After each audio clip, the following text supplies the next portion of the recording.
Well, welcome to our class number 7. We are going through at a snail's pace our seminar on creation, evolution, and dinosaurs, and chasing every rabbit. And feel free to interrupt, ask any questions, okay, if you don't understand. In Psalm 19, amazing passage, but we don't have to cover all that tonight. It says, the heavens, notice heaven is plural, heavens, we'll get into more of that later. The heavens declare the glory of God, and the firmament showeth his handiwork. It's interesting, the Bible claims that the very creation shouts out the glories of the Creator. The evolution theory has the sun and stars evolving before the earth. God said real clearly he made the earth before the sun and stars. People say, how did they have light before the sun? Well, the first 13 verses of the Bible, there is light, but there is no sun. God is the light thereof. The very last 26 verses of the Bible, there is light, but there is no sun. So God doesn't need the sun. Probably God did it that way. I don't know why, but I mean, he can do what he wants. But probably because many cultures worship the sun, and God in his wisdom knew, you know, they're going to worship this thing, and I want them to know I'm in charge, not the sun in charge. You got to have the sun, you got to have air, you got to have water, but you don't have to worship it, okay? If you study the evolution theory compared to the Bible, absolutely every single thing is backwards. Everything is backwards. The Bible has the earth before the sun. Evolution has the sun before the earth. Opposite. The Bible has oceans made before the land. Remember the Bible says God created the earth and the Spirit of God moved upon the face of the waters? Evolution has land before oceans. They say it was a hot molten mass and it had to cool off for billions of years or hundreds of millions of years before it cooled enough for, you know, water vapor to condense. Exact opposite. The Bible says he made light before the sun. Evolution says the sun came before the light.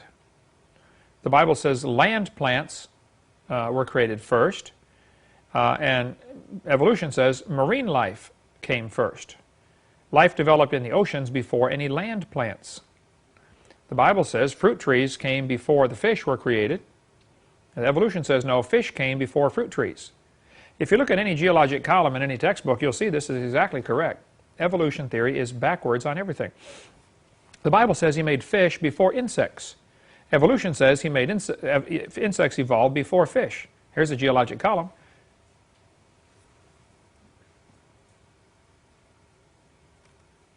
Insects came after fish. I got this one backwards, don't I? I got to go back and change that. Okay. Evolution has fish evolving, what, 300 million years ago, and insects coming 150 million years ago. I think I need to change that one. According to Genesis, the creeping things were created before the fish. Look at Genesis chapter 5. Let me put a question on that, and I may have to modify 0.6. I think I have got them reversed here in the wrong one. Because evolution has insects after, fish before insects.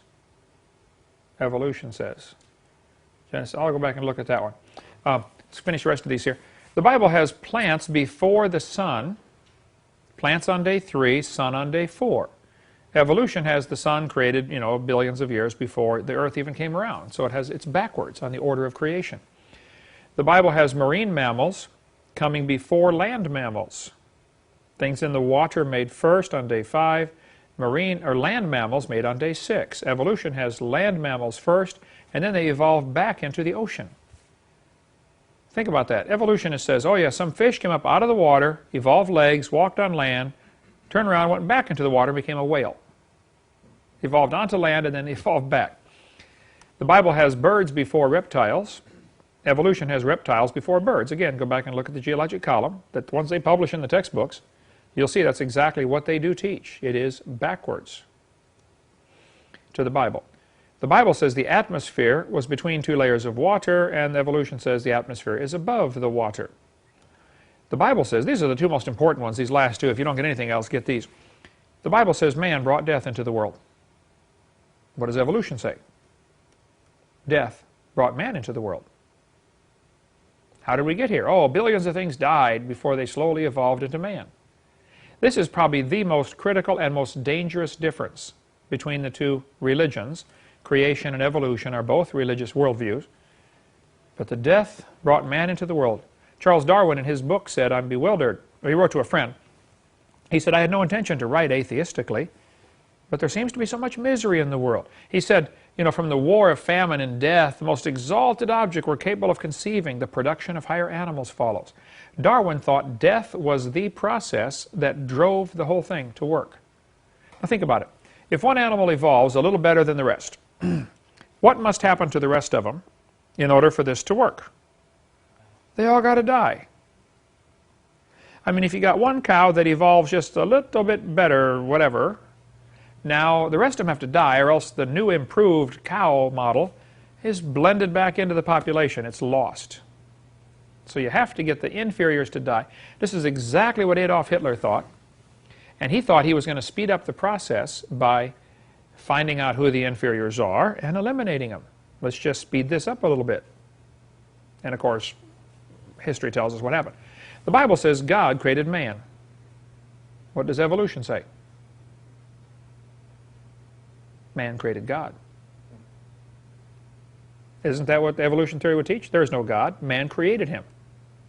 We need a God.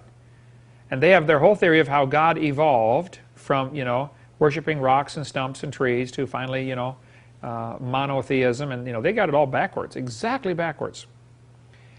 People say, you know, couldn't God use evolution to create? These two theories could not be more different. I don't see any way they could be more different. They are just exactly the opposite. Could God use evolution to create? Well, the God that would need to use evolution is cruel, wasteful, and retarded. It is certainly not the God of the Bible. Think about evolution process. The God that would have to use that is cruel. Isn't it cruel to have animals that are, you know, partially developed and inferior and going to struggle and die? The whole evolution process of struggle and death is contrary to the Christian God. Exactly the opposite. The God that would use evolution is wasteful. How many bazillions of animals had to die in order to get this thing to work, you know? I mean, it's just a wasteful process. And it's retarded. There's no direction to it. Just things kind of, you know, meander on the way they want to go, and there's no goal. There's no goal in mind. They just, you know, let it evolve. That is certainly not the God of the Bible. And we'll cover much more on that on video 7 in about 6 years when we get there on the theistic evolution. Those people who try to say God used evolution are, first place, it's not what the Bible says, okay? There's no evidence for evolution anyway. So why compromise a good book with a dumb theory? I don't understand why they want to do that, okay? No evidence for it. And it is not the God of the Bible. So when I get into a discussion and people say, well, I believe God used evolution, I say, well, look, you're welcome to believe that. However, you need to understand, you're not talking about the God of the Bible. You might be talking about God like Osama bin Laden talks about God, but that's not the God of the Bible. He's got a different God than I do, okay? The Mormons have a different God than I do. Just because somebody says the word God does not mean they're talking about the same person that is the God of the Bible. So, no, God did not use evolution to create. There's no evidence for evolution anyway. Okay, cover much more on that on video number 7. Psalm chapter 8. I love this psalm. The whole psalm is amazing. David said, when I consider thy heavens. Now keep in mind, David spent his early life doing what? What was David as a kid? Shepherd. Shepherd. You get a lot of time to lay out there and consider the heavens. I mean, lots of time. You figure, you go to bed, you know, you go to sleep probably, you know, 10 o'clock or so, 11 o'clock or whatever. And, well, it gets dark way before that. So you get all the sheep in the pasture, you lay down to block the gate, you know, so the wolf doesn't come in and the sheep don't go out. And now you got 4 or 5 hours to sit there and practice your harp or whatever you're going to do, or you can't read a book unless you got a candle, and you consider the heavens. If anybody knew how to consider the heavens, it'd be David. This is something we have lost in our culture. We are so busy being entertained by all of our electronic gizmos, you know, radio, TV, computers, etc. We have lost this, taking time to consider the heavens. I remember as a kid, it was so fun just to go lay in the yard and watch the clouds float by. Or go out at night and just watch the stars. We camped out in the mountains once in Colorado. My uncle Kurt took us all up there, and we got the tents out there in the middle of the mountains, no place, Colorado, and real high elevation. And I woke up at 3 in the morning for whatever reason, and we just went out and laid on the picnic table at the campground. Here we are, 50 miles from any city. Has you ever been in a situation like that where it's just stars like you can't believe how many stars there are? We saw 100 shooting stars per hour. About, it was 300 shooting stars we saw in 1 hour laying out there, my brother and I. It was just incredible. All of us, I don't know if it was, I was probably 12 at the time, so I don't remember what month it was. There are 2 times a year when the Earth goes through a band of broken up fragments where you get meteor showers. It's September and August and September, I believe, or twice we go through this band, so it might have been then, I don't know. But we saw a bunch of them that night. But he said, when I consider thy heavens, we don't take time to stop and think. We're too busy being entertained. This is why kids are not developing the depth of character and understanding that they should and that they used to in the olden days. Psalm 39, the psalmist said, while I was musing, the fire burned. The word muse means to think. When you stop and think, he said, while I was musing, while I was thinking, the fire burned. And some people, they get this burning in their heart like, man, I just want to do something for God, because if you take time to meditate, think, just take the time, shut off the TV, shut off the distractions, get away from everybody, and go think. The Jews, as they march up to Jerusalem once a year or twice a year, all the males of the city would be marching together up there to the city, and they would sing the Psalms. And there's a word they would say in there. Anybody know what that word is, which means stop and think? Selah. Stop and think. They'd be walking along the whole village, 40, 50, 80, 100, 200 people walking up, toward Jerusalem. And you have to go up to get to Jerusalem, no matter which way you come from, because it's up on a hill. It's always going up to Jerusalem. They would say, great is the Lord and greatly to be praised, Selah. And they would all stop and think about it. That's what it means, stop and think. Great is the Lord. Stop and think. We just don't do that. I encourage people to just stop and think. Sometimes I'll be praying and I'll say, Heavenly Father, and just stop right there. Don't say another word. And stop and think about who you are talking to. Do you have any clue who this is?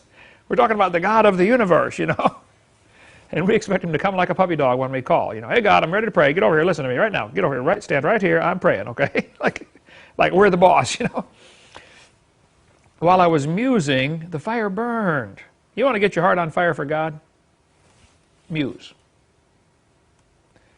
Quit being entertained and muse. Think. Psalm 143 is the only other place the word muse is used in the Bible. Twice in the Bible the word muse appears. I remember the days of old. I meditate on all thy works. I muse on the work of thy hands. This is an example of the Hebrew parallelism where they would say the same thing twice for emphasis, We do the same in English. We say, wow, did you see that guy? He was huge. He was big. We use different words, okay? We don't say he was huge, he was huge. We say he was huge, he was big. We would use a different word for emphasis to show, wow, that car was fast. It was incredible. It was, like lightning. We use a different way of saying really the same thing for emphasis. The Hebrews did that continually all through the Bible, Hebrew parallelism, where they say the same thing twice for emphasis. He's talking about, I meditate on thy works, I muse on the work of thy hands. Muse and meditate would be very similar things here. Stop and think. We just don't take time to meditate. There was a king died so the story goes. I don't know if it's true or not. It's a good story. I'll tell it. All I know is it's a good story. Whether it's true or not, I don't know. This king died. His son was in his late teens, and he was going to become the king. And as the son went into the queen, his mother, and said, Mom, I'm the new queen, and the custom is, for the queen to give me, advice. What would you like me to do? I'm going to be the king now. And she said, well, son, I just have one request. He said, oh, this is going to be great. She said, I want you to spend 30 minutes a day, first thing in the morning, thinking. Don't have any distractions, no music, no friends, just 30 minutes, sit and think. He said, well, that'll be easy. Oh, great. And he's going off, and first day, he's thinking about the big party he's planning that night. I'm the king now, I'm going to have all my friends come in. We're going to have a big party. And second day, he's thinking about whatever parties and, what to build next for his kingdom.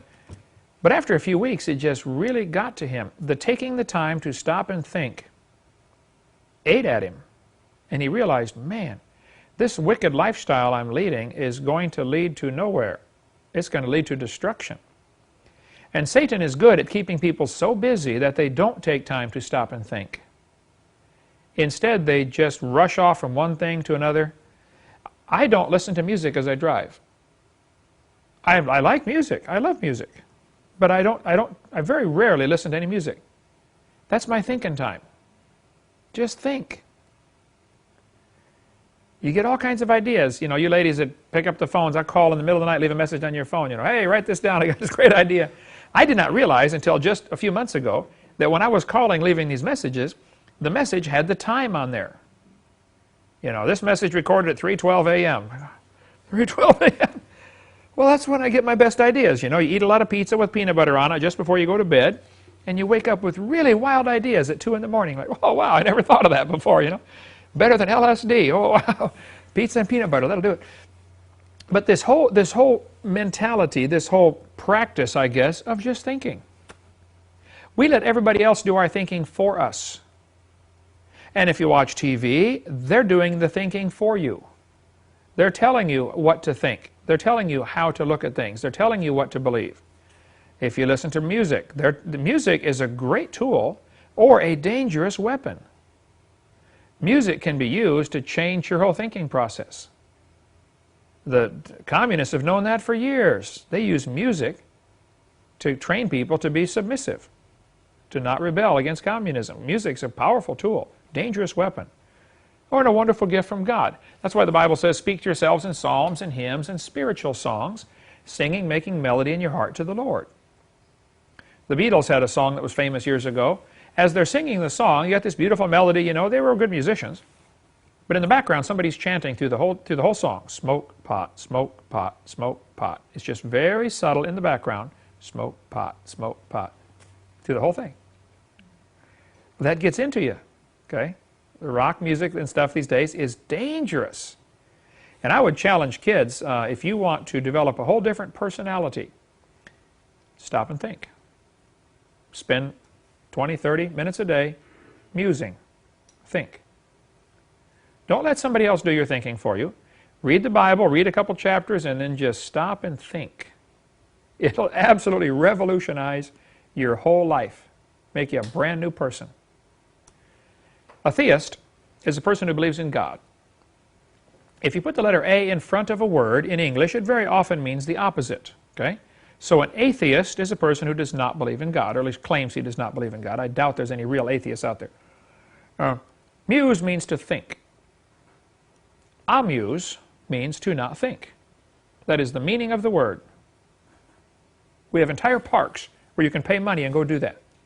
They're called amusement parks. Okay? You two guys from Central Florida know about all the amusement parks down there, right? People will spend a fortune to be amused. The Romans did this 2,000 years ago. They bring in the lions, bring in the Christians. We want to be amused seeing them ripped apart, you know? Bread and circus.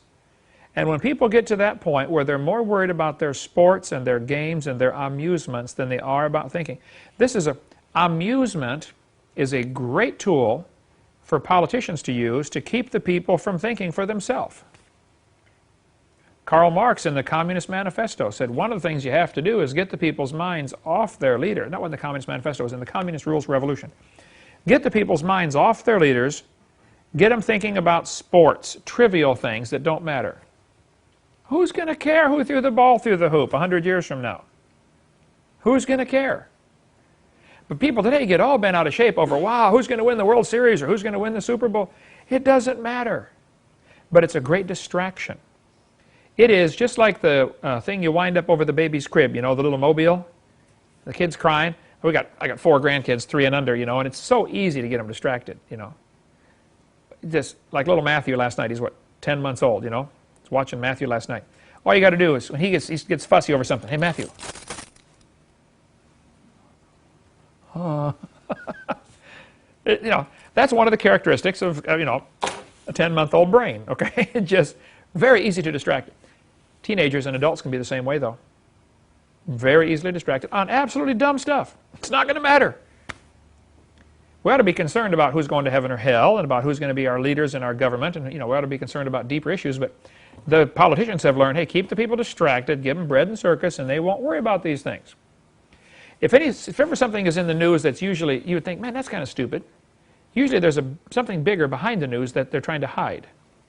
For instance, O.J. Simpson. How long was that on TV and in the news? A year? Whatever, okay. Months and months and months of the O.J. Simpson trial. Well, behind the scenes was Bill Clinton trying to give, the Los Angeles port to China. Chinagate.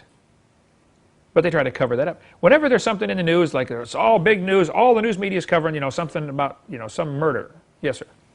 I remember at a the ice skating competition, the Olympics, when they were thinking maybe Nancy Kerrigan was attacked by, the other girl. Right. But they thought, all this things going on, really big thing. But at the same time, HR 6 was going through trying to make sure that trying to make the homeschoolers, parents have to have, degrees to be able to go through, and they're trying to distract them.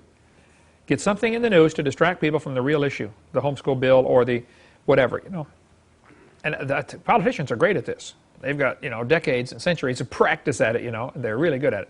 So be careful. I'm not against amusements, My kids, when they were like, I don't know, 9, 10, 11, I think, right about that age, we were going to go down here to Orlando to Disney.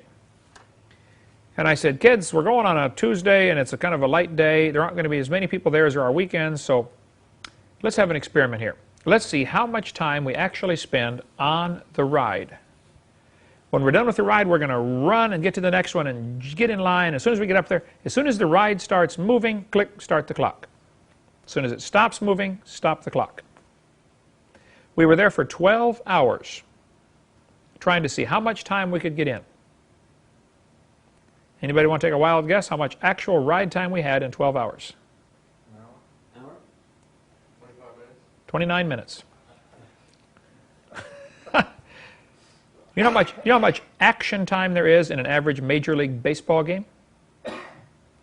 Not standing at the mound, not winding up. I mean, actual action.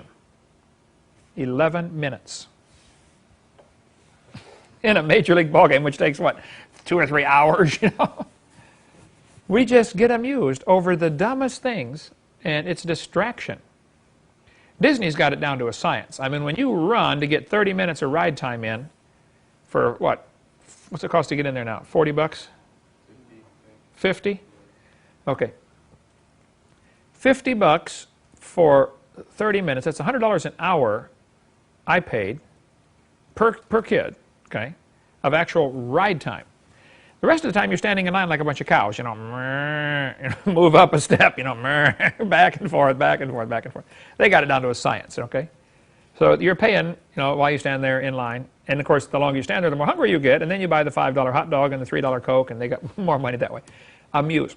Psalm 8, he said, when I consider thy heavens, the work of thy fingers, the moon, the stars, which thou hast ordained, what is man that thou art mindful of him?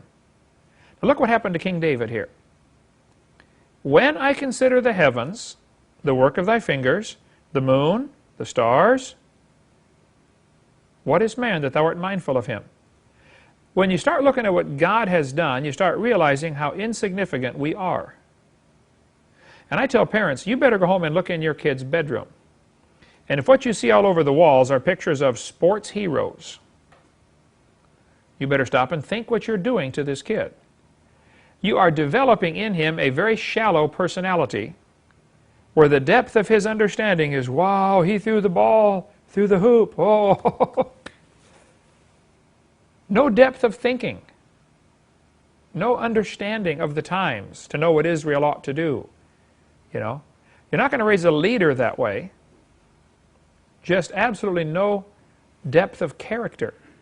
The secret is very simple. When I consider thy heavens, take time to talk to God. Take time to just listen to God. Bible says, I think it's Ecclesiastes, when you go into the house of the Lord, let thy words be few. What is that? Where's that phrase at? Let me get that open here. I hate to say that. I don't want this to sound right or sound wrong, okay? But I don't pray much as far as talking to God. I pray a lot, but I just say, Lord, talk to me, Words be few. Ecclesiastes 5.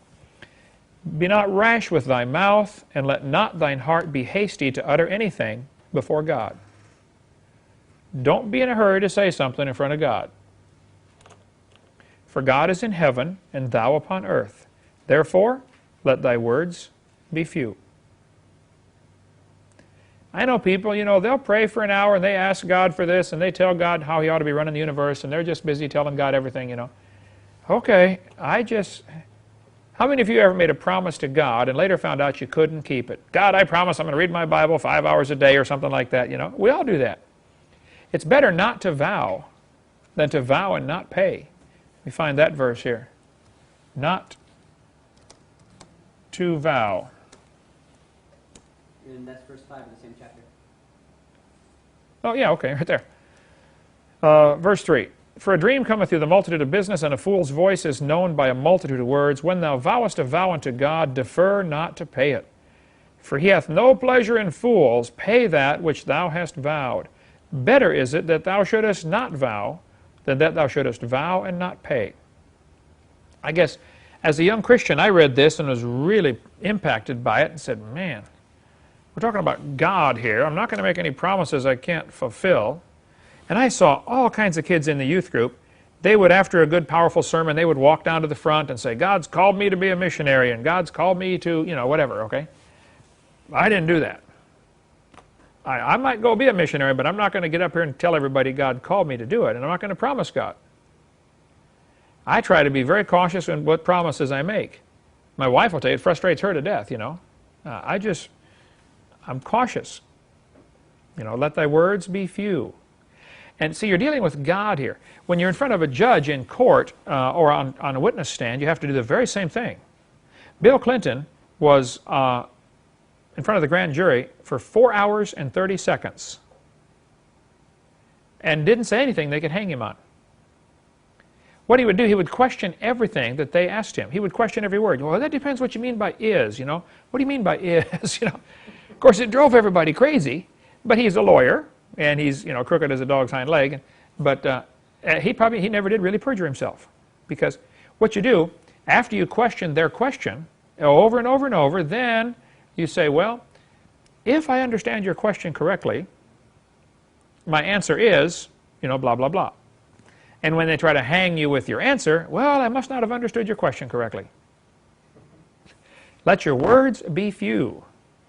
I've been several times now in front of the judge and over this building permit issue, and I have just tried to learn, just say the minimum.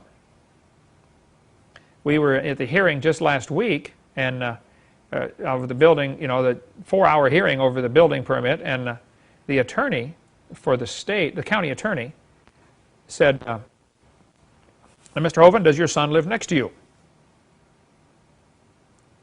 I said, no, ma'am. And she was shocked. Are you saying your son does not live next to you? Yes, ma'am. He doesn't. He lives 2 doors down. I'm not about to volunteer any information. It really threw her off stride, Now, for the record, you're saying your son does not live next to you? Yes, ma'am. Blah, blah, blah, blah, yeah, blah. It was hilarious, Let thy words be few, The police know when they get somebody in there and start interrogating them, just let them talk. Eventually they'll say something you can hang them with, okay? When you're in front of an adversary, keep quiet. Let thy words be few. Don't say much.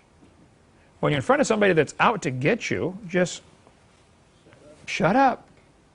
You have the right to remain silent. Yes, sir. I think I'll do that. I'll stay silent.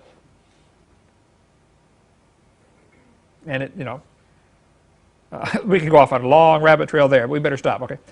So, what is man that a person that spends his time considering what God has done really quickly understands man is nothing. We just are pretty insignificant in the big picture. And when somebody really thinks they're the coolest thing since sliced bread, they just need to go out and get a good view of who God is. I've got the video clip of the one woman standing on the beach, Shirley MacLaine. She's standing out on the beach saying, I'm God. I'm God. And she's talking to the ocean, I'm God. How stupid can you get? Absolutely stupid. So I use that in my video 5, somebody's saying, I'm God, and then you back up and you show just the Earth and a little dot on there, I'm God, and you back up and show the whole solar system, little tiny Earth, little bitty dot, I'm God, and you back up and show the whole universe, a little tiny dot, I'm God. No, you're not God, you're nothing, okay? Absolutely. How many have seen that, read the book, Horton Hears a Who, from Seuss? Great story, okay? All this takes place on a little bitty speck of dust, that you can't even see, this whole little kingdom down there. We think we're cool. Ben Franklin was a brilliant man, ungodly man in many ways, but he was a brilliant man. He wrote a short story. The name of it was something about 7 seconds on in the life of an insect on a plant or something, And these insects are on this plant and have a really short lifespan, like a couple of minutes or something, That's all they live. Some kind of imaginary creature. And the one was saying, yes, I've lived on this plant now for about 48 seconds, and you've only lived here for 20 seconds, so let me give you some advice, Just showing how insignificant we are, When my kids were young, and they were going through questions and decisions they got to make, about, wow, what should I do? And all my friends are doing this. Is it okay if I do this? And what I would do is I'd take a tape measure, stretch it out on the ground, 80 inches. Got this tape measure laying on the ground, 80 inches long. I'd say, now kids, let's assume you're going to live to be 80 years old. That's reasonable. You could live to be 80, no problem. Each one of these inches represents a year. Just take this penny and put it where you are now. Okay, right now you are 14. You have to go from here to there when you die. Is it possible for you to make a decision right here that will hurt you for the next 65 years? I mean, if you decide to drink alcohol or take drugs or, get pregnant or whatever, okay, if you make this decision at 14 or 15 or 16, look at your life. You're a long ways from the end. Be real careful what decisions you make here. Like devotions Dan had this morning, about, I interviewed the older people. If you could do it over again, what would you do? I'd floss my teeth more. I have had, lots of dental work done, and every time I'm sitting in the dental chair, boy, I'm thinking, I learned too late, Take care of that second set of teeth. That's the last one you're going to get, Brush them, floss them, don't eat junk food. We all learn those lessons too late. Take care of our health. When the red light comes on the dash of your car, and you hear your engine going clang, clang, clang, and boy, I really should have changed oil more often, Should have taken better care of that engine. You've all done that kind of thing, We need to just develop a godly perspective of life and see who we are. And, we got this, I got one life. I don't know when mine's going to end. I'm 52. Okay, let's assume I live to be 80. Well, then I'm 2/3 done. People say, well, Hovind, you're always going. Why don't you slow down and rest? Man, my life's nearly over. I got a lot more to get done yet. They're going to put on my tombstone, so much to do, so little done, farewell, That's it, One friend of mine in South Florida, he collects epitaphs off of tombstones. Has some hilarious ones. One guy's name was Pease, P-E-A-Z was his name. And on his tombstone it said, here lies the body of old man Pease beneath the shadow of the trees. But Pease ain't here, it's just the pod, because Pease shelled out and went to God. Pretty cute. This pastor down there that does this, his name is Don Strange, and he is, Don, yeah, he's a strange guy. Great guy. He said, Brother Hovind, when I die, I want a blank tombstone, just nothing on it, blank. People are going to walk by and say, wow, that's strange. It's got hundreds and hundreds of those things. Anyway, how did we get off on all that? Okay, tombstone, baseball. Take time to consider what God has done. As a kid, my parents bought me a microscope. One of the best gifts ever. I would take, it wasn't a real powerful one. It had 30, 60, and 100, I think, were the options, okay? It wasn't super powerful. But I spent so many hours looking at things through that microscope. I just look at everything. Look at a dollar bill, look at a hair, look at a piece of cloth, look at a piece of rug, look at a hair off a dog. How's a dog hair compared to a human hair, Spend hours and hours and hours, hundreds of hours, just looking through the microscope at everything. Start off with a magnifying glass. My mom and dad were just really good teachers, and they taught us, all of us kids, to just enjoy learning, Whenever we traveled, as a kid, we took a vacation. Every year went somewhere, all piled in the Volkswagen, and drove clear across country, and we would stop and see everything. You know, go see the world's largest ball of yarn or ball of baling rope in Darwin, Iowa. I mean, Darwin, Iowa has probably a population of 8 or whatever, you know. You drive off the road and it's got the sign, you know, world's largest ball of baling twine or whatever it was, you know. And I got a picture of me standing next to the world's largest. I mean, it's huge, just, you know, 10, 12 feet tall, you know. Why would people do that? Make the world's largest ball of baling yarn or wire or rope. But we saw it, okay. World's largest acorn, the world's, you know, just traveled, saw everything. But a whole different depth of personality when you just stop and think and learn to enjoy what God has made, other than the ball of yarn. But we'd go see Grand Canyon. Go see the Grand Tetons, you know. Go see things. Shut off the TV. Just go see what God has done. Take time to consider the heavens. The last estimate, in 2003, the Hubble took a bunch of pictures called Deep Field, what was the name of the, Deep Space. I forget the name, it doesn't matter. They took a whole bunch of pictures of one spot in space. The spot was about the size of a grain of sand held at arm's length. You hold a grain of sand out there at arm's length. They focused on a spot that big for 10 days and took hundreds and hundreds of pictures of that spot. They counted how many stars in that spot and then calculated based on how many of those spots would fit, you know, at that range to cover the whole heaven, and said there are enough stars out there that we can see. There are 70 sextillion stars. If you learn a little Latin, you can count to really huge numbers. You got mono, bi, tri, quad, quint, sex, sept, oct, nov, dec. So a septillion has 70 sets of zeros. A septillion has 7 sets of zeros plus the original 1,000. So you have 24 zeros in a septillion. 70 septillion would be a 7 with 25 zeros after it. That's how many stars the people at the Hubble Telescope Observatory said, yep, that's about how many stars we can see. Well, that divides out, with 6 billion people on the planet, to each person being able to own 11 trillion stars to yourself. Those are just the ones we can see, okay? That doesn't count the ones we don't know about. That's a lot. 11 trillion stars per person. I think we should take time to consider the heavens. Why did God make all that? Maybe it's just for the oh wow factor. You know, why do people put chrome on their car? I saw one truck show on TV, flipping through channels. This guy had chrome plated everything under his truck. You know, the leaf springs, the drive shaft, the axle. Of course, you can't see it under the truck, so he cut the bed out of the truck and put a big piece of plexiglass in there so you could see his chrome plating.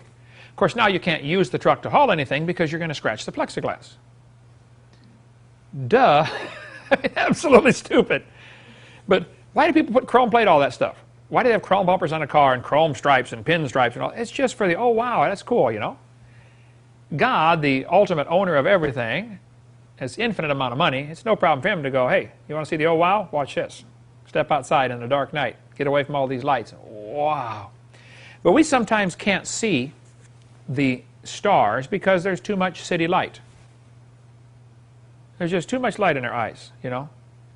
And I don't think we really see the importance of God and His creation because we've got too many things distracting us. We're too worried about the new shoes and the new car and, you know, the new house and the, you know, we're focusing on the wrong stuff. Once in a while you need to clear your eyes and just get away from all this distraction. As a kid, I was a real loner, and I used to go out and camp out by myself. Just take my little tent, go out in the woods, camp out, and just lay down and just watch the stars. And think. No radio, just think. And that can be discouraging, especially if you're not a Christian. But if a person will do that for a while, like the young prince, just take 30 minutes a day and go think. Man, pretty soon you're going to be a good king. You're going to think about what's important. You know, this party I'm planning tonight is really not important. In the big span of things, this is not important. Take time to think. The Bible says, speak to the earth, and it shall teach thee. Job 12. Interesting passage. The Earth. Well, the Earth is like a big magnet. Magnets lose their strength over time. You buy the magnet, go on your refrigerator, you know, John loves Mary. And about the time the magnet starts sliding down the refrigerator, your love for Mary also starts, you know, sliding down, and you go look for somebody else, you know. Magnets lose their strength. The Earth's magnet has lost 10% of its strength in the last 150 years. A guy named Gauss, G-A-U-S-S, I believe is the spelling. Don't trust me on that one, believe me. But Gauss is the guy who developed a method of measuring how strong is the Earth's magnetic field. And they actually measure magnetic strength in how many Gauss it is. You can get a Gauss meter, okay? The Gauss meter developed, you know, how strong is the magnetic pull? You've all seen magnets, you know, you get them close together, all of a sudden, bam, and you cannot pull them apart. I was at a science center one time and they had this, you know, electromagnet where you hold a piece of metal on there and you pull it off, and then you hit the button and hold it on there, bam, and you can't pull it off. You know, you can get a team of horses trying to pull that thing off, it just won't come. Big, powerful electromagnet. Well, magnetic fields are measured in Gauss, and the Earth's magnetic field has been observed and measured for the last 150 years, and it has declined 10%, which is very significant. There was a teacher of physics at the University of Texas, El Paso. He died several years ago. His name was Thomas G. Barnes. Thomas G. Barnes, physics professor, UT El Paso, he was a creationist, did a lot of studies on the Earth's magnetic field. He wrote papers for the government. He studied the Earth's magnetic field, did a lot of research on this. He said there is no possible way the Earth is even 25,000 years old. If you go back in time, the magnetic field would be stronger. Quite obviously, it's losing strength, okay? It's lost 40% in the last 1,000 years. Now, that number is only known from what's called paleomagnetism, where they test the magnetic strength of a rock that formed, like a lava flow, that formed 1,000 years ago. How strong is the magnetic field in those rocks? Because then if the magnetic signature is kind of locked in to rocks at that time. But Astronomy in the Bible, a book we sell in the bookstore by Donald DeYoung, has a good article about that. ICR, Institute for Creation Research, has a lot of information about this. CreationScience.com, which is Walt Brown's website, has a ton of stuff on this. Earth's magnetic field is declining. Well, we'll take a break here in a second. The Earth's magnetic field is getting weaker. That is an established fact. That means it can't be more than, say, 25,000 years old. Interesting thought. According to NASA, I believe NASA is the one that said the Earth's magnetic field's half-life is 1,400 years. Half of the magnetic field is gone every 1,400 years. So if you go back in time 1,400 years, it was twice as strong. You go back 2,800 years to about the time of King David, it was 4 times as strong. You go back another half-life, another 1,400 years, say the time of the flood, just before the flood, the magnetic field will be 8 times as strong as it is today. You go back to the creation of Adam, it's probably 15 times stronger than it is today. Well, if the magnetic field were that strong, some strange things would happen. You've got iron in your body, you know, they talk about iron poor blood, okay? What if you could feel which way's north? Can anybody point to north right now?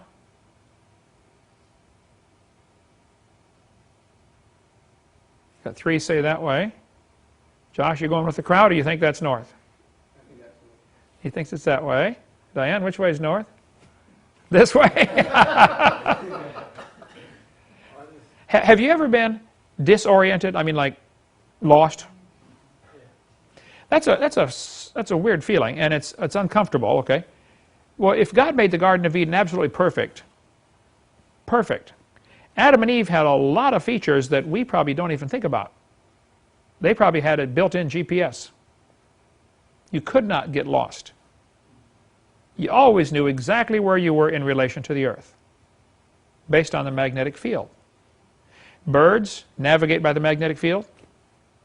Bees go out and find the honey, come back, or go find the nectar and navigate by the magnetic field. The Pacific golden plover, little bird, goes to Alaska, mates, lays its eggs, hatches the eggs, raises the birds up, gets them to a certain size, says, okay, Junior, I'm taking off. Mom and Dad fly to Hawaii. Over 2,000 miles of ocean. 2 weeks later, Junior flies to Hawaii. Think about that. He's never been to Hawaii. He was conceived and born in Alaska. Do you realize if he's a half degree off in his navigation, he's going to miss Hawaii by, 300 miles? There's not much around Hawaii but ocean, okay? I've been there a couple times, okay? How could such a thing evolve? The Pacific golden plover. Well, we'll take a break, cover more on the magnetic field when we get back, but the Earth's magnetic field is a powerful indication the Earth is not billions of years old. It cannot be, because if you went back stronger and stronger magnetic field, now it starts to generate heat, and it melts everything on Earth. The heat generated would have destroyed the planet 25,000 years ago. So how do they answer that? Well, we'll cover that when we get back from the break. Okay, let's take up where we left off here. The Earth's magnetic field is getting weaker. That is an established scientific fact, which means at the rate it is declining, it cannot be more than 25,000 years old. Now, for an evolutionist, of course, they're going to have an answer for this. What are they going to say? They're not going to admit it's less than 25,000 years old. That it's, no, well, that's one. The rate of change has not been the same. But they'll say, oh no, the magnetic field is reversing. It declines for a while, and then it reverses, and increases and declines, and reversing, the flipping magnetic field is their answer to this, okay? There is no proof of the Earth's magnetic field ever flipping. Okay, none. There's no even good theory how it could flip. But that's their answer to it. This also means carbon dating cannot work. We'll get into much more of this later, but give you a brief synopsis here. Radiation from the sun, primarily, some from the stars, comes through the atmosphere, hits nitrogen, which is the most abundant gas in the atmosphere. 80% of the Earth is, or 79% is 21% oxygen, 78% nitrogen, and a little bit of the other two gases, the other 6 or 8 to 10 gases in there. Well, the nitrogen gets bombarded by the cosmic radiation, and it turns it into carbon-14. If the Earth's magnetic field were stronger, there would be less radiation getting in, and therefore less carbon-14 would be formed. So plants and animals that lived under a stronger magnetic field would have less carbon-14 in them. And so when you date them, they're going to look like they're much older than they really are. They just simply lived in a world that had stronger magnetic field. Carbon dating cannot possibly work. And I give a couple examples. We give more in video 7. But in 1949, when they first invented carbon dating, the lower leg of a mammoth from Fairbanks, Alaska, had a radiocarbon age of 15,000 RCY, which is radiocarbon years. Okay? While the skin and flesh were 21,000 radiocarbon years. How can the skin be 6,000 years older than the leg? It doesn't work. One part of a mammoth dated 29,000 years old, another part dated 44,000. I'd like to point out something that ought to be kind of obvious here. Both numbers can't be right. Would you agree? It can't be both 29 and 44. So, we know one of the numbers is wrong, right? How would you know either of them are right? Is there any possible way to know that either number is right? If you're getting two numbers from the same critter, you got to stop and think. Either you got a really slow birth here, it took him, 15,000 years to finish being born, or it doesn't work. Your carbon dating doesn't work. In spite of all the theories, in practice, it doesn't work. Much more on that on video 7, question and answer, which will be to in about 8 years at the rate we're going. Okay, here's the evolutionist answer to the declining magnetic strength. They know the magnetic field's declining. Never had an argument on this. So they'll say, well, there are magnetic reversals. See, this textbook says there's reversed polarity. What they say is, as the ocean floor spreads, the magma comes up in the middle and the ocean mid-Atlantic ridge is spreading out, which is probably true, kind of like a big conveyor belt, maybe true, I don't argue about that. But they'll say, as the magnetic field flips, it is recorded and preserved in these rocks, the paleomagnetism. It's locked into the rock. And they show this alternating polarity, the bands, you got the red bands and the gray bands. They say the polarity is going opposite direction. This is absolutely pure propaganda. Okay, it is not true. We cover much more on that on video 6. But Walt Brown has a great section on his website, creationscience.com, about this phenomena. There are not magnetic reversals. What it was stronger and weaker magnetism they were measuring. And somebody drew a line through the middle of this called a sine wave, you know, up, down, up, down, up, down. And they drew a line through the middle and called everything below average a reversal. If we lined up everybody in, you know, Pensacola and found the average height is 5'6", okay? Does that mean anybody who's under 5'6" is reversed, i.e. down in the ground? Or does it mean they're just lower than average? It doesn't mean they're reversed and sticking down in the ground, okay? It just means they're lower than average height. That's all it means. And so areas of weaker magnetism does not mean it is reversed. He covers in his website and on his videotape that he did, which is great, on probably when the fountains of the deep broke open, the basalt, there's a layer of rock, the granite rocks of the crust of the earth, then there was a layer of water, and then a layer of basalt, which is hardened lava, okay? As the basalt would bulge up, it would crack. You try to bend a rock, eventually it's going to crack. Water's going to rush into those cracks and cool it off. The basalt is, you know, close to the Moho-Revisic discontinuity, the place where it changes over to a liquid in the center of the earth, or toward the center. Well, the bulging basalt would crack and the water's going to rush in, cooling it down along the cracks. So hot rock does not store a magnetic field. If you put a magnet in your oven and heat it up, it'll lose all of its magnetism as it gets warm. So what they were measuring was where the cracks were, probably from the fountains of the deep breaking open. And they were measuring stronger and weaker magnetism based on the magnetic signature found in the rocks at the bottom of the ocean.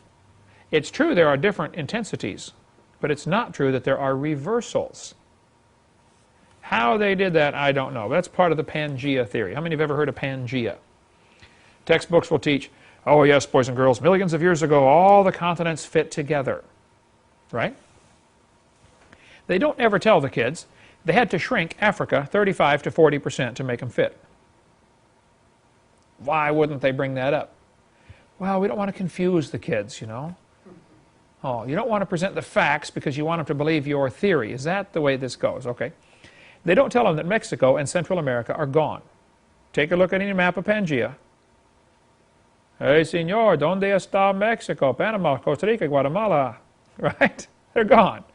Josh, you going to be a missionary down there? Well, you couldn't have done it 200 million years ago. There was no Mexico. Okay? They don't tell them that they twisted Africa clockwise and twisted South America counterclockwise. Notice on the map, Africa and South America look about the same size.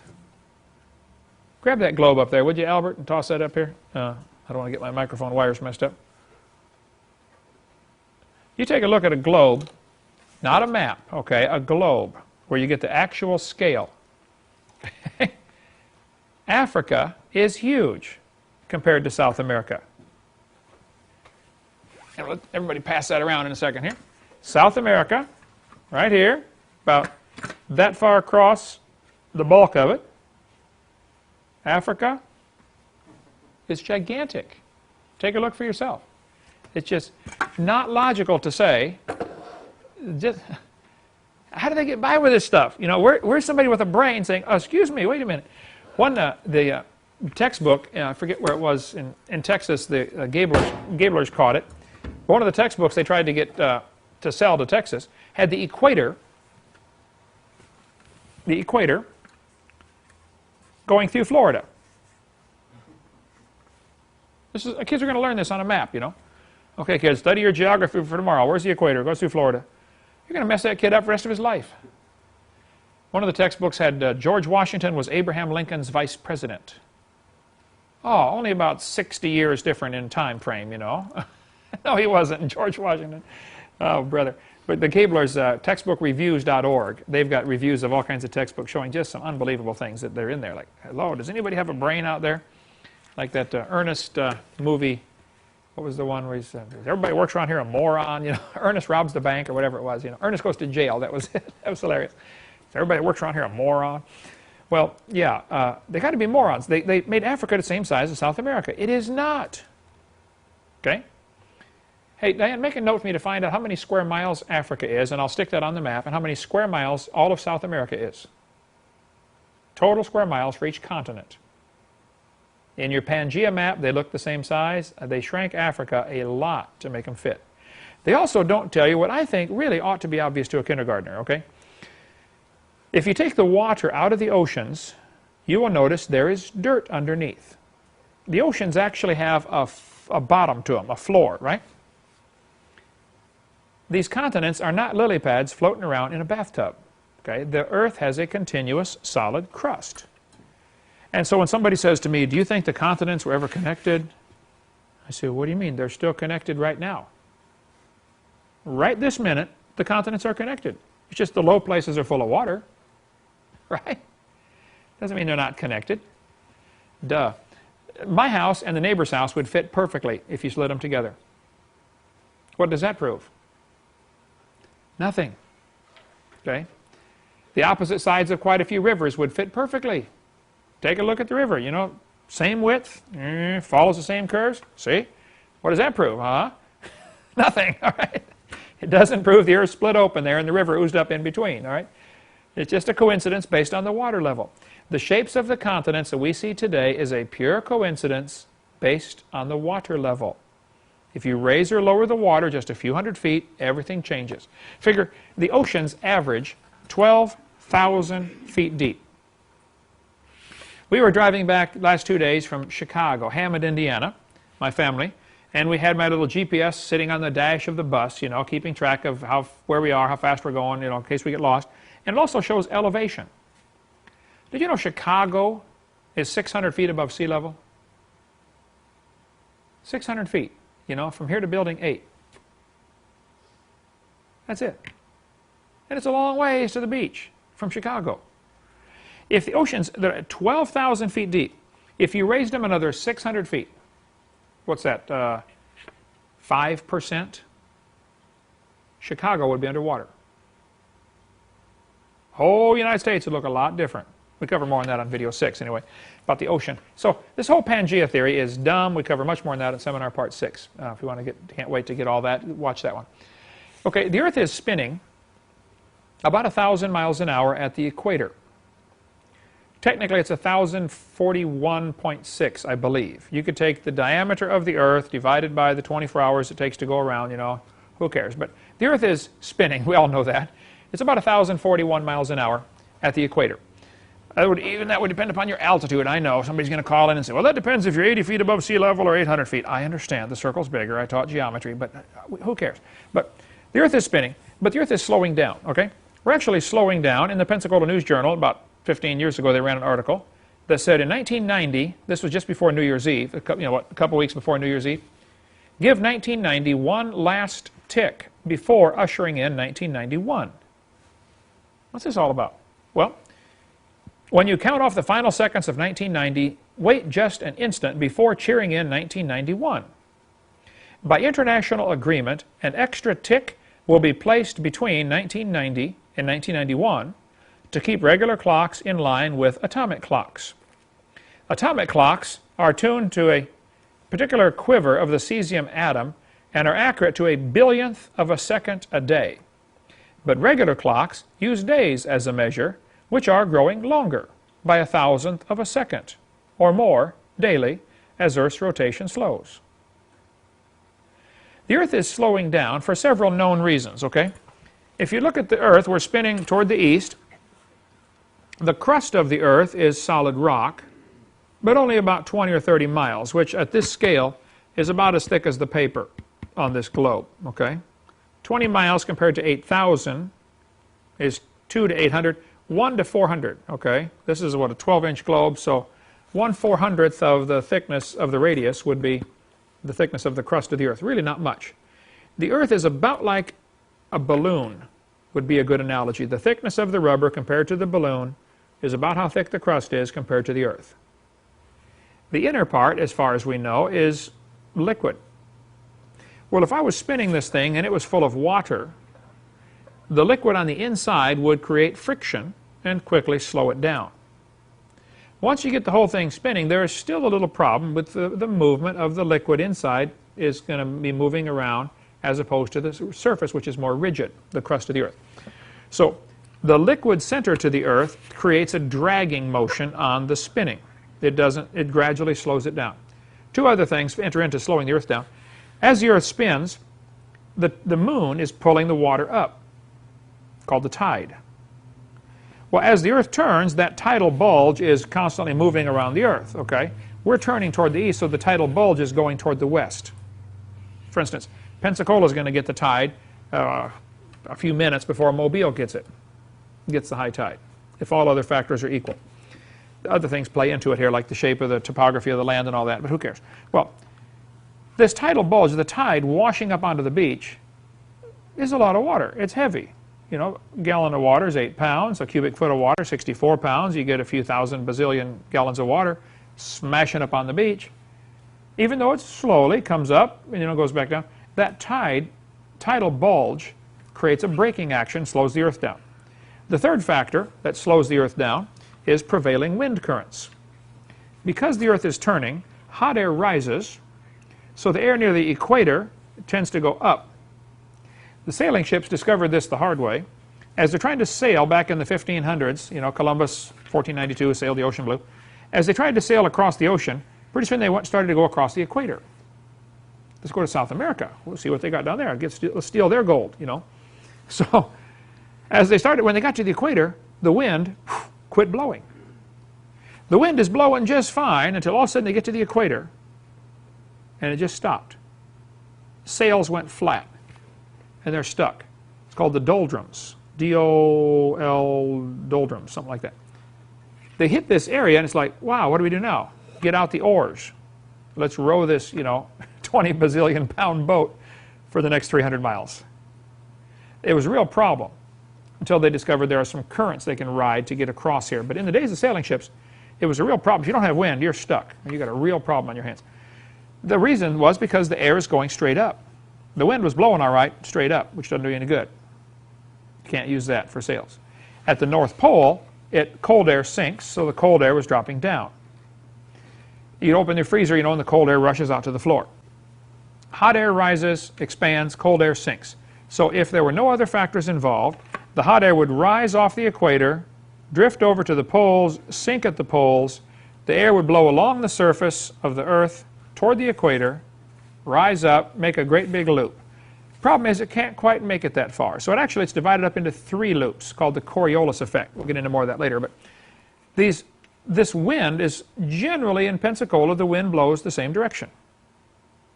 You can watch the weatherman, you know, he says, oh, here comes the storms, you know, and typical based on the season, the rain or the wind is always coming from the northwest, or other seasons it's always coming from the southeast, you know. But these prevailing wind currents they slow the Earth down just a little tiny bit. Not much, but it's like the wind blowing on your car. You get up to a certain speed, it's 50, 60, 70, 80, 90 miles an hour, the wind starts to become a factor, and you start to lose gas mileage because there's so much wind friction to overcome. Well, the wind on the mountains isn't anything like that, but it's enough to slow the Earth down. So the 3 factors are the internal liquid core, the tide, and the prevailing wind currents.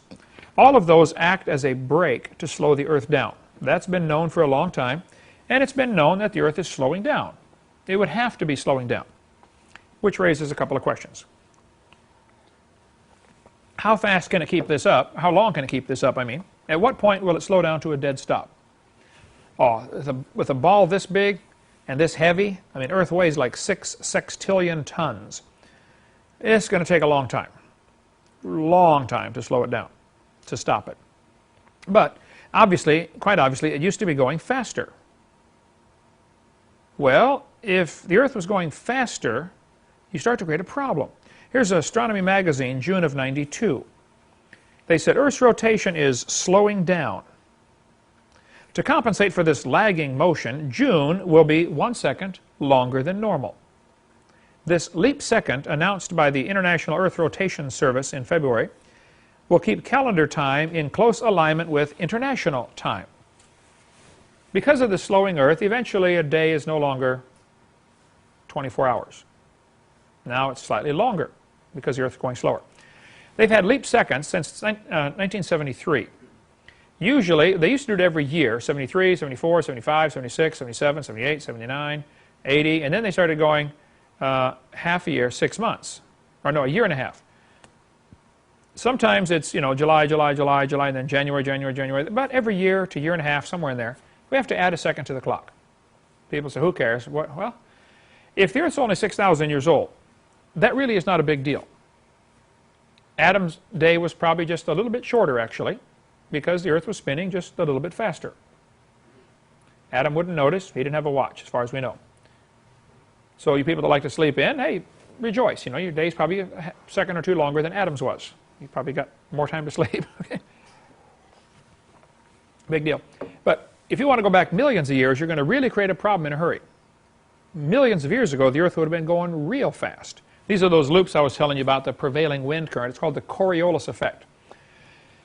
Because the hot air rises, cold air sinks, and because the Earth turns, the loops, instead of just going straight toward the equator, they kind of go at an angle. That's why the prevailing wind currents usually are out of the northeast or out of the northwest, depending on your latitude. You get up above a certain latitude and the wind currents change.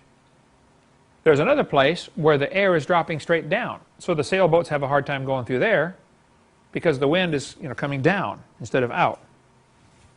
Once you get to a certain line, you lose all your wind. Your sails go flat and you're stuck again. Get out the oars, or latch onto a whale, let him pull you across.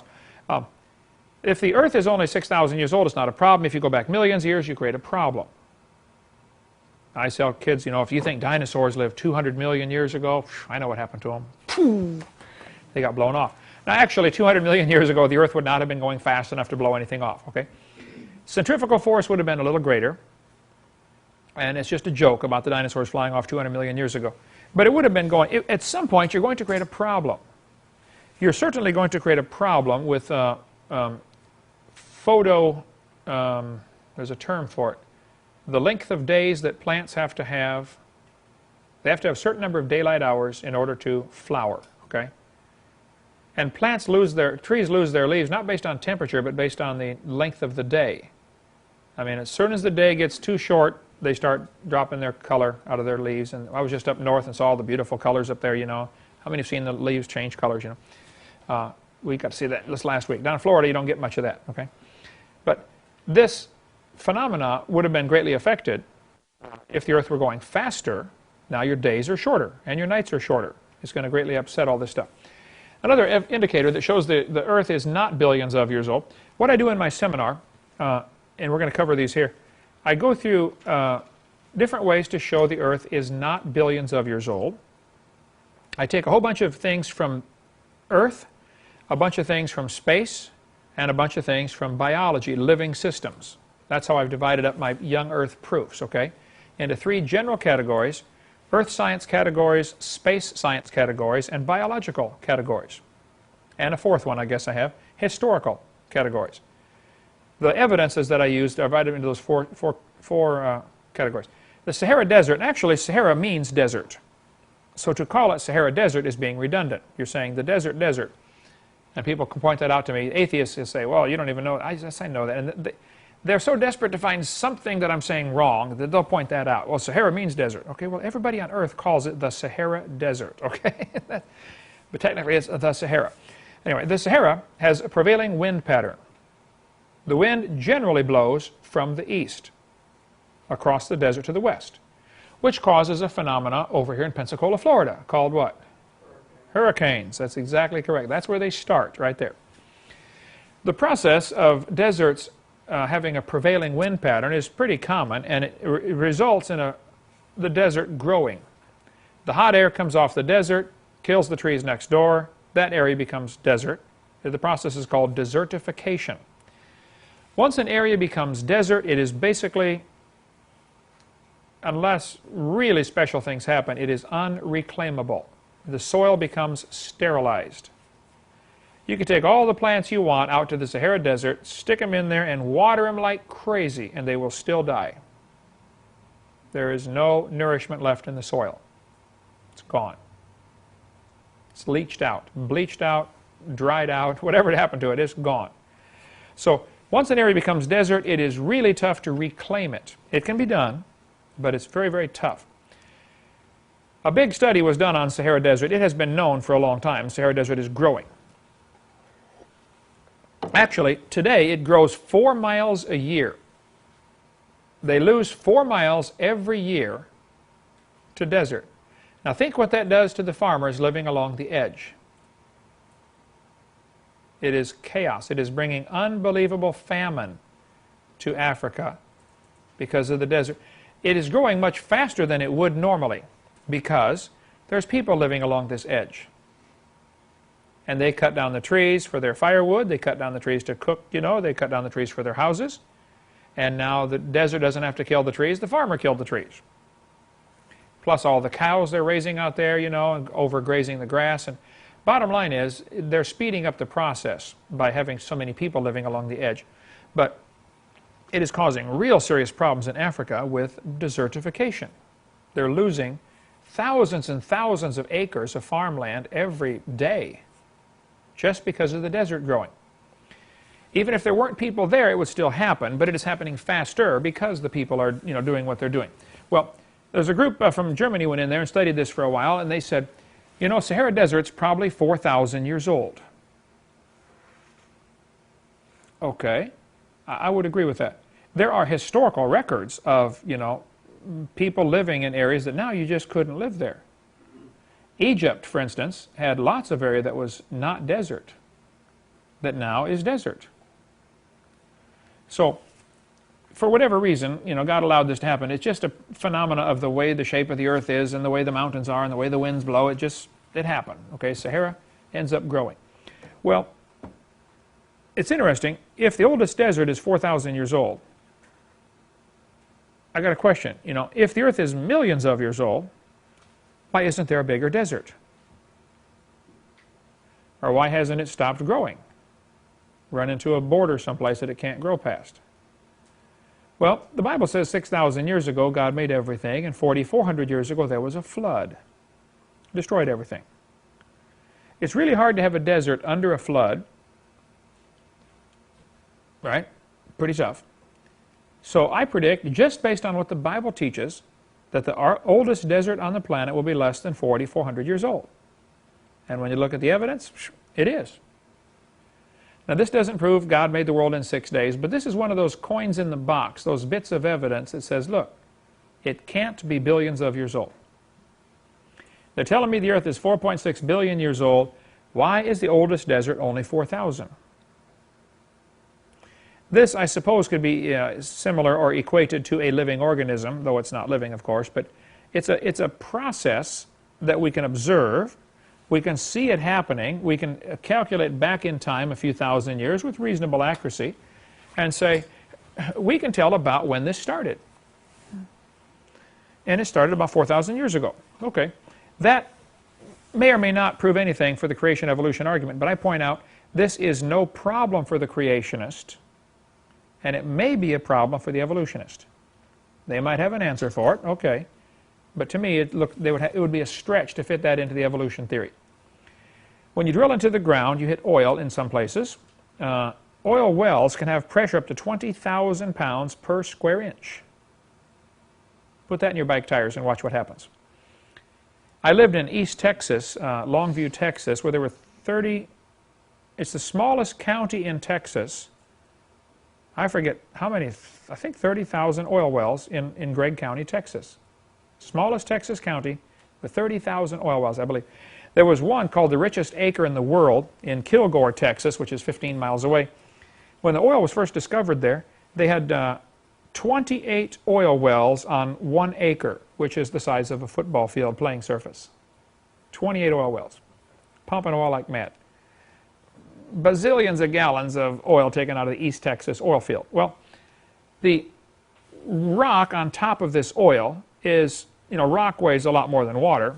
I don't know the number, but let's just say rock weighs, if a cubic foot of water is 64 pounds and rock is, say, 6 to 8 times heavier than that, you're talking, you know, 500 pounds for a cubic foot, 400 pounds probably for a cubic foot of rock. So let's just say 400 pounds per cubic foot. You stack 10 of those up, you got 4,000 pounds of pressure for every 10 feet of rock. You go up 1,000 feet, you got a whole lot of weight. 5,000. Well, in Texas, the oil wells, they drill down about 3,000 feet, and that's where the oil is. In some places it's lots deeper, some places it's not as deep. But about 3,000 feet down. The bottom line is, the weight of the rock is a lot, and it supplies quite a bit of that pressure. It's called the overburden. The weight of overburden. That's the rock on top of what you're going after, which in this case is the oil. But the oil in the pressure in the oil wells is greater than the weight of overburden. So let's just pick a number here. I'm just picking this wildly, but to give you the concept. If the rock supplies 15,000 pounds per square inch, but the oil well has 20,000 pounds per square inch of pressure in it, where's this extra pressure coming from? And why hasn't it cracked the rock and equalized? Now, there have been many arguments over this issue, okay? Creation magazine did an article years ago about the oil pressure. Walt Brown has one on his website, creationscience.com. He says, you know, and many people have said, the pressure excess is not explainable. And I've had evolutionists say, well, the oil migrates into these high pressure zones. Yeah, and a balloon blows itself up too, doesn't it? No, nothing migrates into a high pressure zone. It has to be forced into a high pressure zone. How do you get higher pressure than the weight of overburden? Well, it should have cracked the rock, and the number I have heard from several sources is in 10,000 years, the pressure would have equalized. So instead of 20,000, it should only be the 15,000 psi, based on just the simple weight of rock. Well, that leaves a couple of obvious questions. You know, where did the oil come from? Why is it still under excess pressure? Excess pressure in oil wells. Well, nearly all textbooks will teach, and I happen to agree with them, that oil comes from organisms that are squished. They're changed by heat and pressure. Kevin, do you know where in the museum the fish is that's made of oil? Is it in the next room there? Right there. I don't have, oh yeah, I do. Can you get that out and bring that in here? Here's a Swiss Army knife with a Phillips screwdriver. This is a piece of shale, oil-bearing shale, from, I don't remember where I got, I think it was Wyoming. I had a label with it at one time in the museum, and things get moved around and lost. But this is very interesting. You can see as clear as it knows on your face, the oil in this rock is a result of fish that are being squeezed. You know, you can cook a fish and get the oil out of it. You can squeeze a fish and get the oil out of it. You can get oil out of a lot of living things, okay? Hitler got oil out of the Jews, you know, to use for his tanks. He got, you know, baked their bodies to get the oil out of them. But this fish we have in here, which Kevin's going to get, I should have thought of that before class. Yeah, here we go. You can see the impression of the fish, and if you look at the sides, you'll see there are several more layers where oil is oozing out. This is oil-bearing shale.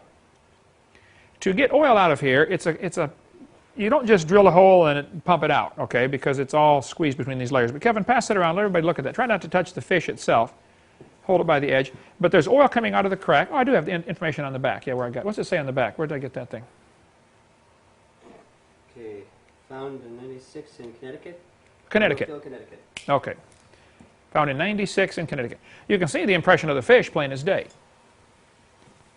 There is no question, I guess, that some oil in the ground comes from organisms that are changed by heat and pressure.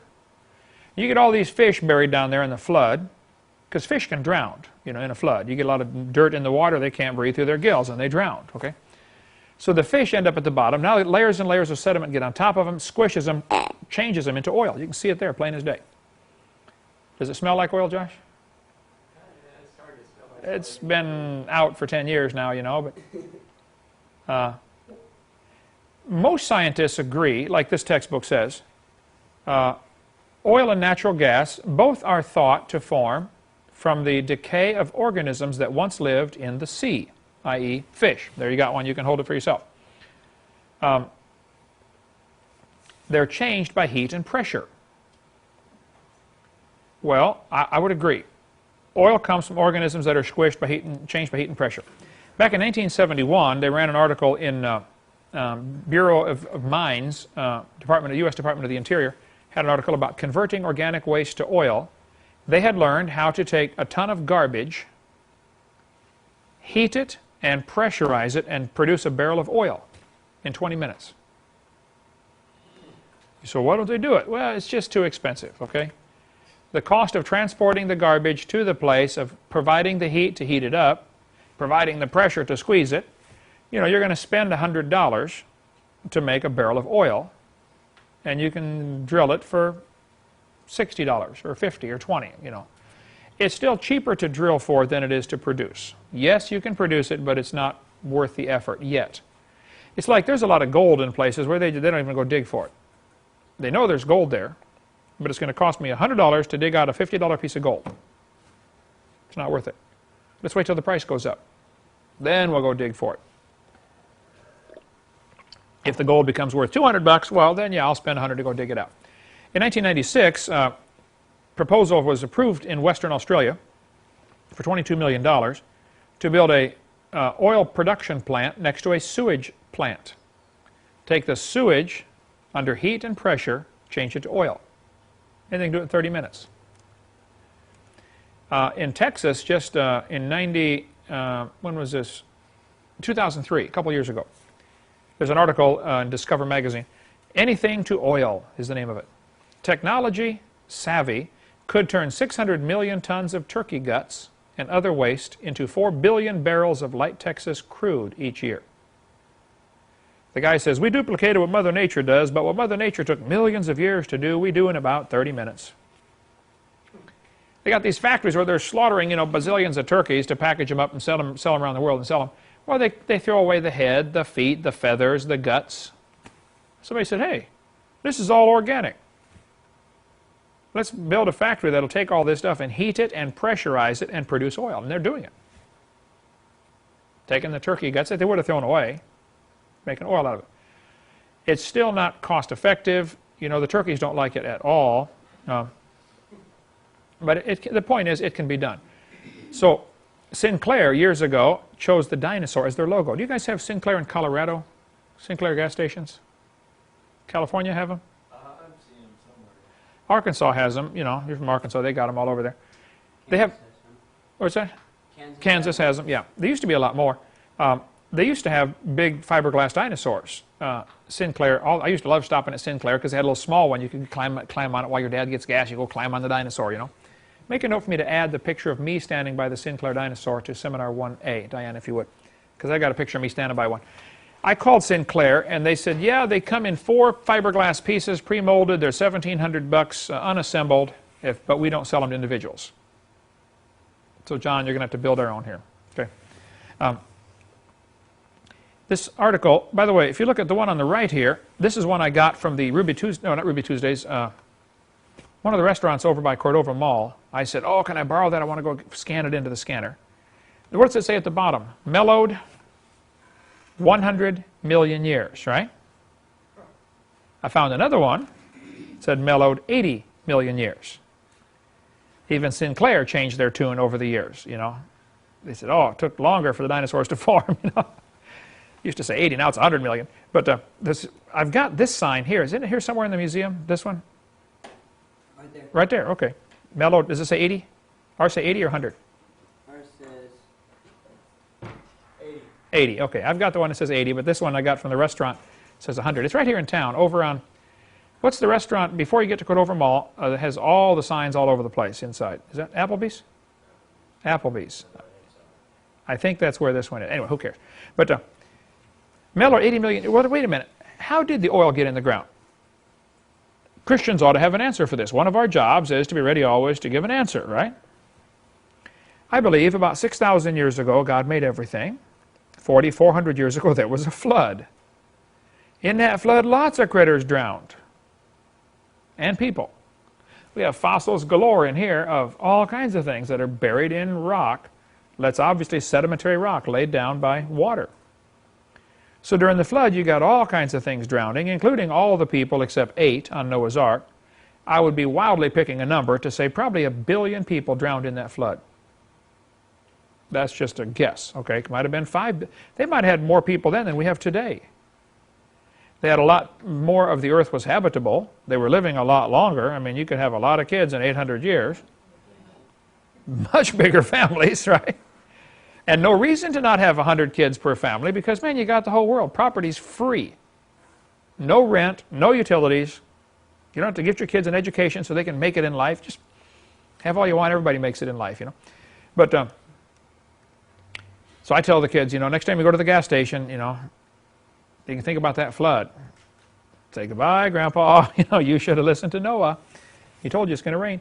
Now, when I was in Japan doing my seminar, they said, Mr. Hovind, you have to leave this out of the seminar because the Japanese worship their ancestors. You don't ever say anything bad about ancestors, and they're going to get really offended by that picture right there, goodbye, Grandpa. You know, they wouldn't ever think, oh, Grandpa's being pumped into my gas tank. Well, technically, it wouldn't be your grandpa. I know it would be one of Grandpa's uncles, okay? Because Grandpa was Noah. But the Bible says Lamech lived 770 years or something after he begat, no, whatever, 580 years, whatever. He lived a long time after he begat Noah, and he begat sons and daughters. Noah had brothers and sisters that drowned in the flood. His own family didn't listen. Maybe you got the same problem, you know, your own family doesn't listen. Most people have somebody in their family that just won't, I got a brother and a sister, just don't want to listen. Yet. We'll get them someday. One more way to prove the earth is young, and we better quit here. In Denver, Colorado, they have, just outside of Denver, what they call the National Ice Core Laboratory. It's in the Federal Center on a military base in the Federal Center in Denver, Colorado. I was preaching there in Denver. I've been there a bunch of times, but I went there once, and one of the guys that was a Christian at this church I was going to go to, he worked at the Federal Center. And he had been talking to two of the scientists who worked in this freezer. That freezer is probably about the size of this building, Building 5. Okay, it's good size, just the freezer part, which is in the middle of a huge, huge warehouse. He said, Mr. Hovind, when you come, I would like you to go with these guys who work at these scientists who work in the freezer at the Federal Center, because they go to Greenland and to the South Pole, and they drill holes through the ice, and they store the ice core in this freezer. And I've been trying to witness to them, and they are convinced the earth is not 6,000 years old. They can prove it's more than that. And I don't know what to say to them. Would you go talk to them? I said, sure.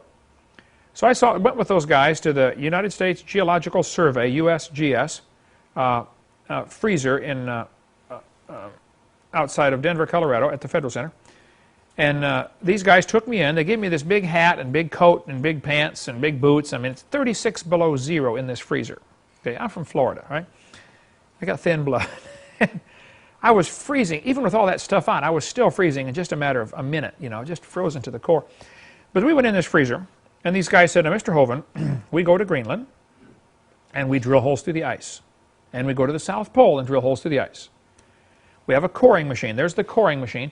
It's kind of like a tube that as they drill it down, it cuts a hole in the ice, and it, like coring an apple core, okay? At the end of the tube, there are little teeth. As soon as you start to pull backwards, these teeth come out and catch the ice core and snap it off. So it's like they're drilling around, and whenever they pull backwards, it grips the bottom and snaps off, about 6 feet at a time. They drill down 6 feet, lift it up, snap off a 6-foot section. Got to drag the whole thing up out of the hole, take all the pipe apart, every way, all the way up. It takes months and months and months to get an ice core, okay? Because they can only go 6 feet at a time. So they pull this ice core out and slide it in a styrofoam tube and cap it off and save it in this freezer. They got a number of them. This is ice core number 813, you know, from so many feet down. They drill with this coring machine down into the ice. Lakewood is a suburb. That's it. I couldn't think of it. This article in the newspaper said, Lakewood, Colorado, Associated Press. 10 ice core samples yanked from a remote Antarctic glacier are resting in a giant freezer here, waiting to be tested. Well, these guys took me in the freezer and showed me these ice cores. They pulled one out of the styrofoam tube, laid it on this special table they've got so it doesn't get, you know, contaminated. Everything's freezing in there. When you go back to Colorado, see if you can go to Denver and go to the Ice Core Federal Center. It's military base, might be tough to get in, but smile at them, they'll let you in. They showed me these rings on here. Now what I did for this picture, I put dark black lines with PowerPoint on here because it was so hard to see, okay? But here's one without the dark. They are black lines because it's clear ice. You can see all these probably 200 rings just in this short section here. You figure this ice core is about 5 inches, maybe 4 or 5 inches. And so this is, I'm just picking a number, guessing it's probably a 7-foot piece represented here. All right? In 7 feet, you got several hundred layers, or maybe 100 layers, okay? So they got this thing laying on the table, and they said, Mr. Hovind, do you see the rings on here, just like tree rings? I said, yep, I see them. They said, now, see this dark ring right here? This is clear because there's no air bubbles in it. And it's clear because this had a chance to melt. In the summer, the surface of Antarctica melts, gets a little thin layer of melted water because the sun shines on it. The rest is frozen. Well, when ice melts, the air bubbles leave. When water freezes, it expands 12% and it traps little air bubbles in there. As the ice snowflakes form, 6-sided snowflakes, they trap these little air bubbles in there. But when it melts back to water, it loses that 12% of volume.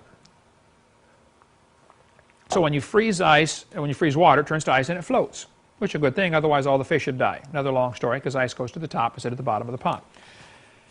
Well, they said, now, Mr. Hovind, in the winter, the snow does not get a chance to melt. It just gets packed tighter and tighter as more snow falls. It gets packed and packed and packed. And, of course, next year you get 10 more feet of snow or whatever. And they said these rings that we're looking at represent annual rings. And they called them annual rings. So did the newspaper here. Newspaper article. In Greenland and Antarctica, where the weather is consistently dry and very cold, the glaciers are miles thick, but the annual rings are very thin. The deepest cores can measure over 10,000 feet. Cores from Greenland drilled since 1990 show the northern climate was erratic 135,000 years ago. And they said, Mr. Hovind, you're telling everybody, because we got this buddy working with us who goes to your seminars and thinks you're right, you're telling everybody the Earth is 6,000 years old. We are scientists. Okay. We drill through the ice, and you can lay them out on the table. We can count them for you. There's 135,000 annual rings. How can you tell people the Earth is 6,000 years old? Well, guys, you are assuming they are annual rings, aren't you? There were some airplanes in World War II. Brand new airplanes took off for Europe to go fight in, to land in England, and they got caught in a storm and had to turn back. They were supposed to go to England. They got caught near Iceland in a big storm, couldn't get through, had to turn back. They were running out of gas. 5 airplanes. So they called, radioed back to base, says, guys, we got a problem. We're not going to make it. We're out of gas. We got a ditch. Got to drop the planes. They flew around, looked for a flat spot. First guy came in, flipped over. The ice was pretty rough. Okay. Told the rest of them, he said, don't put your wheels down. Come in, belly land, flat, flop this thing on the ice. So the other 4, he was survived, flipping the plane over, but wrecked the plane pretty bad. And they all landed safely. They had to stay there for like, 2 weeks until people could come in with dog sleds and get them. In the middle of no place, Greenland. My daughter and I flew over Greenland, coming back from Ireland when I was preaching over there. There was a storm in the Atlantic. We had to fly way up north over Greenland. For an hour, we're looking out the window at all these glaciers. I mean, thousands and thousands of glaciers. Got to be the biggest, snow cone I have ever seen. But useless real estate. Anyway, these airplanes landed. In 1990, there was a guy from Kentucky who loved World War II airplanes. He got the brilliant idea, hey, there are 5 brand new airplanes sitting on the ice in Greenland. Nobody ever went and got them. So he went to go get them. Sent a crew up there, spared no expense. They had to find the airplanes using ground-penetrating radar because it snowed since then, okay? In 48 years, it snowed a couple times, a bunch of times. They found the airplanes were 263 feet down, located by the ground-penetrating radar. They had moved like 3 miles from where they landed because of the glacier, ice moving, And they were under 263 feet of ice. And when they melted a hole down to get to one of them. They picked a P-38 that, based on the pilot's stories, which one's in the best shape when we left it. They said, well, we're going to go after that one because it's going to be the least repair. Well, it didn't work. They had to replace 80% of the parts. Would have been much cheaper to build a totally new airplane from scratch. Okay, they spent like $5 million restoring this airplane, which they could have built for $1 million probably. Anyway, they went down, found the airplane, crushed by the weight of the ice. Okay, all kinds of, every panel was bent or broken. They straightened out what they could, but basically had to replace it all. But they took it apart, brought the pieces up. It's a P-38. The Germans called it the fork-tailed devil. They were scared stiff of that airplane because it was a really good fighter plane. Had machine guns mounted on the top. I don't know if you can see them there on the top of each of those. The pilot's in the middle. He's got these machine guns gone down each side. Who cares? Well, the guy lives in Middleborough, Kentucky. He had all the pieces brought back there and spent like 8 years, hired people, full-time mechanics, like 6 guys, I don't know, a whole crew, putting this thing together. Spent millions of dollars on restoring this P-38. They call it the Glacier Girl. It is still flying today in air shows. I was in Wisconsin a couple weeks ago. It was there. I was 10 miles away, but I was preaching, didn't have time to go see it. I've seen it before. I went to Middleborough to meet the guy. Okay, in the ground 48 years, 263 feet down. You do the math. That's 5.5 feet of ice every year accumulates on top of these planes. 10,000-foot hole, the deepest they drilled, is 1,800 years worth of ice, not 135,000. The guys told me they could lay the ice core out and prove the Earth is 135,000 years old. Well, that's assuming that they're annual rings. Deeper layers of ice get squished. It's called glacial firn, F-I-R-N. Be a good quiz question. Becomes kind of more like a plastic. It kind of flows, you know, a little bit like glaciers kind of they ooze down there. Like a pile of tar will slowly, you know, flatten out. Glaciers do that. Well, for the Christian to say the flood was 4,400 years ago and the ice accumulated since then is absolutely no problem. Bob Cardin's one of the guys who dug the airplane out. It'd be wise, if you're going to speak on creation, to call Bob so you can say, I talked to him. He'll be glad to talk with you. He works there full-time at the airport in Middleborough, 606-248-1149, the airport phone number there, little tiny airport. He's one of the guys on the crew that helped dig out the P-38. I went and talked to Bob in April of '99. I saw the airplane. They were still working on it. I think they got it done in 2004 or 3. I said, Bob, when you went down to get to the airplane, did you go through ice rings? He said, hundreds of them. I said, now how do you get hundreds of annual rings in 48 years? Shouldn't there be somewhere around like 48? He said, annual rings? What are you talking about? I said, well, I was told, you know, you got the dark layer representing summer where it melted and the white layer where it winter and it got packed, and you got dark, light, you know, summer, winter, 135,000 years worth. He said, those aren't summer, winter, summer, winter. They represent warm, cold, warm, cold, warm, cold. You can get 5 of those in 1 week. It gets warm for a day, cold for 2 days, get a lot of snow. Nothing to do with annual rings. In 1962, at 62 feet down, they hit a plywood cover left by another expedition that had gone there before. In 1983, somebody went to try to dig out the plane. They located it and then covered the hole with a piece of plywood so they can go back later, you know, finish digging the hole, won't have to start over again. Now, the number we gave earlier here was 5.5 feet a year. So it can accumulate even faster than that. Now, we know that. Bob told me that there were 30 to 40 rings accumulated in 9 years. So they're not annual rings. That would be something other than annual rings, that's for sure. But here's an article in Scientific American still calling them annual rings. Either the guy's ignorant or he's lying. See, ignorance, you know, can be fixed. Stupid is forever, but ignorance can be fixed. The guy that works with the Eskimos told me, Dr. Hovind, I got 15 layers of snow on my car in 8 hours. Not 15 inches, 15 layers of snow. Eskimos have over 40 words for snow. What else is there to talk about? Anybody, like on the ski slopes, you know, you guys, Nikki, you know about the different types of snow. There's all different types of snow, and they got to watch for that for avalanches. You know, if you get packed snow on top of slippery snow, you got an avalanche hazard, you know. So anyway, who cares? But the fact is, it is not correct to say that the annual rings would prove the Earth is more than 6,000 years old. Quite the opposite. The ice cores prove the Earth is not more than 4,400 years old since this big flood. One of the many, many indicators. We'll cover more of these next week.